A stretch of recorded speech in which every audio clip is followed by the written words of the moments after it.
Okay, in the previous example, we find out the magnetic field at the center of a circular coil, just like say this circular shape. We in the previous example we find out just like for this ring. In the previous example, we find out magnetic field at this center, Oh, now we want to find out magnetic field at an axial point. What is the axial point? If I place this ring in this format, and if you want to find out magnetic field at this point, like this, my finger point where, in this point, this is called axial point. This diagram I just represent here in this format. This is circular coil or circular ring. This is the O is the center. We already find out magnetic field at the point of O. Now we want to find out at an axial point P. For the simplicity of our calculation, we use cylindrical coordinate system here. Cylindrical coordinate system, the basic coordinate is rho, phi and z. Okay, this portion is phi and this is the d phi. Now the coordinate of the field point P is nothing but 0, 0, comma z. Clear? Now the position vector of the source point is r prime vector equal to a into I cap cos phi prime plus j cap sin phi prime, where a is the radius of the ring or circular wire, whatever may be, and the field point is situated at P. This is in the z direction. So the field coordinate r vector is equal to k cap into z. Clear? Now we want to write down the r vector, that is capital R vector. What is the capital R? The capital R vector is the relative position of the field coordinate with respect to the source coordinate. Okay, so r equal to r minus r prime. We just put here k cap z minus I cap a cos phi prime minus j cap a sin phi prime. If I just simplify this expression r vector in this format for a simplicity of the work, I cap a cos phi prime minus j cap a sin phi prime plus k cap z. That is the component of I cap, this is the component of j cap, this is the component of k cap. Clear? Now we want to find out the magnetic field at P due to an elementary length. That is elementary length for this elementary portion, phi to phi plus d phi. This will be dBp at P is nothing but mu 0 I times dr prime cross r by r cube. Clear? We have r prime, so there is a dr prime. Dr prime will be a into minus I cap sin phi prime plus j cap cos phi prime into d phi prime. So mu 0 I by 4 pi dr prime, there is a minus sign, this one, and dr prime cross r, for as like as the previous example, this is nothing but the determinant. It is a vector product. We can write down here in this form I cap j cap k cap. Now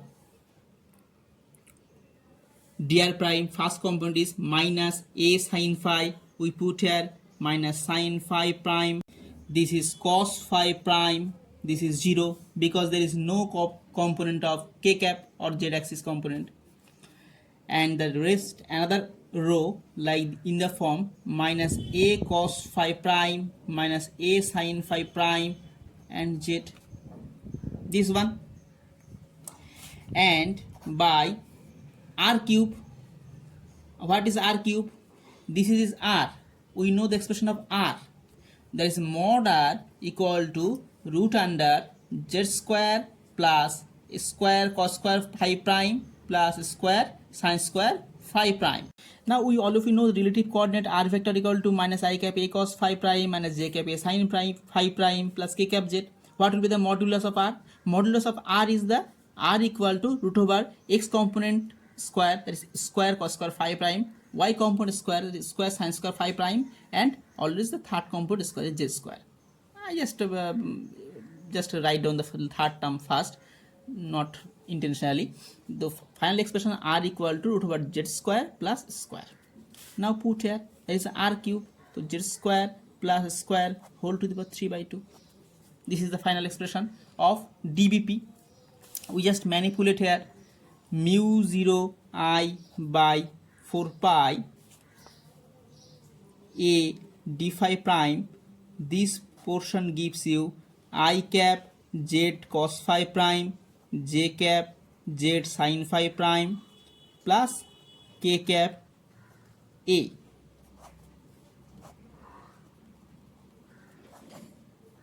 If you simply solve this determinant, you get this expression. Clear? Now I can write mu 0 I by 4 pi a times, take common z from both sides,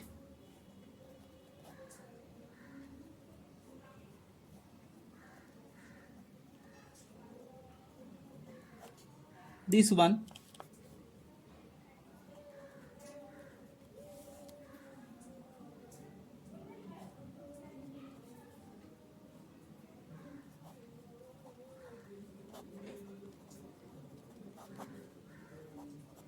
this one.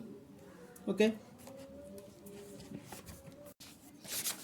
okay, now I just take a inside the bracket, that is mu 0 I by 4 pi z into I cap a cos phi prime plus j cap a sin phi prime plus k cap square, k cap square d phi prime by this one. Now this one I cap a cos phi prime plus j cap a sin phi prime is nothing but the r prime vector. Okay, now put here mu 0 I by 4 pi into z r prime d phi prime. I just bifurcate this portion in two terms, and the another term mu 0 I, this a square, that is mu 0 I square by z square plus square whole to the power 3 by 2. There is a k cap and there is a d phi prime, right? Now, okay, now we bifurcate the final result in two parts. This one. The first one is mu 0 I by 4 pi times z into this portion, and second one is mu 0 I by 4 pi times into a square by this portion. The interesting thing is the r prime d phi prime, this one is nothing but this one. This is d phi, this is r prime. So each and every portion gives you another r prime d phi prime. That is, if you consider circular where it is a symmetric figure. If there is a r prime d phi prime in this direction, there is another r prime d phi prime in opposite direction. So finally we get the magnetic field. There are two components. One is parallel component, this one, and another one is perpendicular component, this one. Due to the symmetry of the problem, that is basically in physics, due to this element r prime d phi prime, this portion already cancel out, because due to the symmetry, the phi symmetry of the problem, due to the angular symmetry of the geometrical situation, this portion will be cancelled out from this figure. So only this perpendicular component will sustain. Okay, so finally magnetic field looks like dBp at r is equal to k cap mu naught I by 4 pi times square by z square plus square whole to the power 3 by 2 into d phi prime. This one.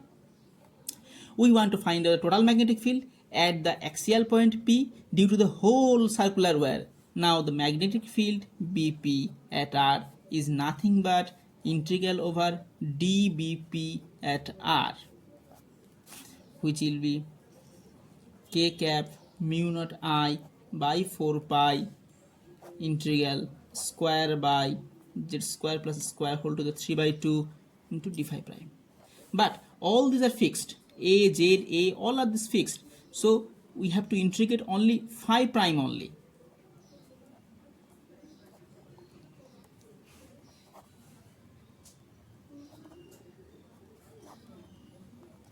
Okay, this overall integration of d phi prime gives you 2 pi. Put 2 pi.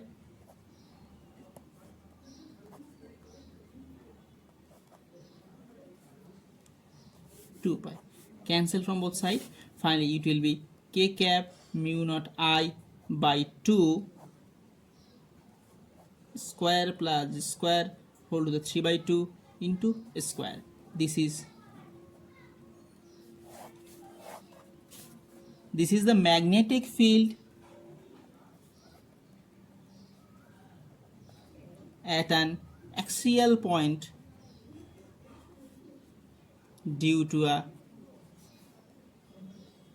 circular current carrying wire. One interesting thing is when you want to find out magnetic field at the center, just put the value z equal to 0 here. If you put z equal to 0, then you get BC at R, or say BC equal to k cap mu 0 I square by 2a cube. Finally it will be k cap mu 0 I by 2a. Already I got this expression from our previous problem. The interesting physics here is that when you consider this problem, there's the magnetic field at the center of a coil, and when you consider this problem, there is a term z square. When z is far greater than a, when z is very large, then this magnetic field is asymptotically going to 0, asymptotically just going to decrease. And when you choose this portion, there is a fixed value of magnetic field is here. So these two problem is nothing but a different problem. This is the extension. Okay, so the central magnetic field is this, is a fixed value because mu 0 I 2a all are fixed, and the axial magnetic field is this. It depends on actually on z. When you calculate the field at large point, then the field already goes to 0, and when you calculate the field near about the circular coil, there is a Gaussian symmetrical figure will arise. And if you want to calculate when this will be goes 0, an interesting homework is when z equal to a, if you put z equal to a in this expression, you get half of the maximum